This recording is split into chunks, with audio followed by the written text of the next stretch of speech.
Allahu Ekber, eşhedü en la ilahe illallah ve eşhedü enne Muhammeden Resulullah. Hayy alel selah, hayy alel felah, kad kâmetis salat, kad kâmetis salah. Allahu Ekber, la ilahe illallah. Allahu Ekber. Euzu billahi mineşşeytanirracim. Bismillahirrahmanirrahim. Elhamdülillahi Rabbil alemin. Errahmanirrahim. Maliki yevmiddin. İyyâke na'budu ve iyyâke nesta'in. İhdina sıratal mustakim. Sıratal lezîne en'amte aleyhim. Gayril mağdubi aleyhim veleddâllin.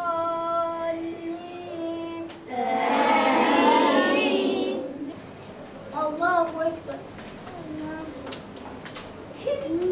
Semi Allahu men hamde. Allahu Ekber. Allahu Ekber. Esselamu Aleyküm ve Rahmetullah. Ve Esselamu Aleyküm ve Rahmetullah. Saadet. Sen kaç yaşındasın? 5 yaşındayım.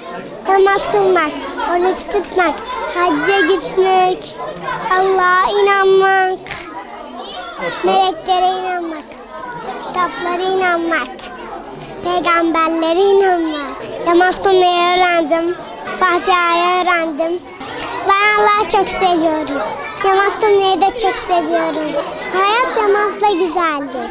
Daha önce namaz kılmayı bilmiyordum. Ben bu programa katıldım.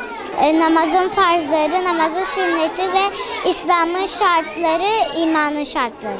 Bütün çocukların namaz kılmasını istiyorum. Eğer cennete gitmek istiyorsak bunları öğrenmemiz lazım. Hocalarım sağ olsun 15 gündür bize namazla ilgili her şey öğretti. Kâmeti, namazı, Kur'an'ı. İslam'ın şartı altıdır. Allah'a inanmak, peygamberlere inanmak, meleklere inanmak, kitaplara inanmak, ahiret gününe inanmak, kaza ve kadere inanmak. Peki İslam'ın şartları? Şehadet getirmek, namaz kılmak, oruç tutmak, zekat vermek ve hacca gitmek. Bismillahirrahmanirrahim. Kur'an Nesli platformu SİR temsilciliği olarak Hayat Namazla Güzeldir temasıyla başlattığımız 15 günlük namaz eğitimi programını bugün finalini gerçekleştirdik. Elhamdülillah yüzlerce çocuğa namazı öğrettik ve bugün de dediğimiz gibi finalini gerçekleştirdik. Tabii bunu yapma gayemiz biliyorsunuz Rabbimiz Kur'an'da diyor namaz insanı kötülükten, hayasızlıktan alıkoyar.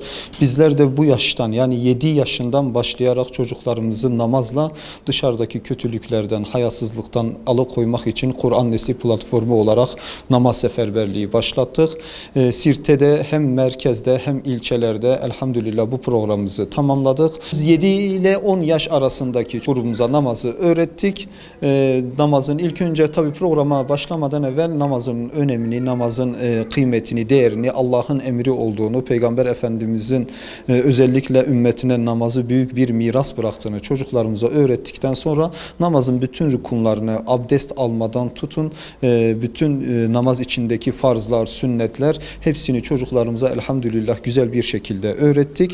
Çok şükür birçoğu da bunu kavradılar, öğrendiler. Eğitimci olarak da şunu söyleyeyim, yani aslında çocuk eğitimi anne karnından başlar. Yani hiç kimse söylemesin çocuğum da 3 yaşındadır, 5 yaşındadır. Aslında asıl eğitimini, temel eğitimini 0-6 yaş arasında alır. Onun için bizler de hemen çocuklar 7 yaşında direkt namaza, yani namaz programını başlatıyoruz. Çünkü biliyorsunuz okullarda 6 yaşında, 7 yaşında başlıyor. Yani çocuk ne alırsa o yaşta en güzel şekilde alır ve o yaşta aldığı şeyler onun hayatının temelini oluşturur. Bizler de istiyoruz ki çocuklarımızın hayatının temelinde namaz olsun. Onun için namaza çok önem veriyoruz. Ailelerde buradan sesleniyoruz. Çocuklarımızı sakın işte küçüktür, öğrenemez, yapamaz ya da işte namaza kaldırmayalım sonra kılar demesinler. Yani atalarımızın güzel bir sözü vardır. Ağaç yaşken eğilir. Gerçekten de öyle. Özellikle bugün dikkat ederseniz aileler en çok neslin ifsad edildiğinden, nefsin yok olduğundan şikayetçidirler. Bizler de bunu diyoruz. Bu programlarla yani namazla çocuğu ifsattan, ondan sonra bugünkü sapıklıktan, kötülükten alıkoymak istiyorsanız çocuklarınızı namazı öğretin, çocuklarınıza namazı alıştırın, çocuklarınızı namaz programlarına katın ki çocuklarınız bu kötülükten alıkonulsun.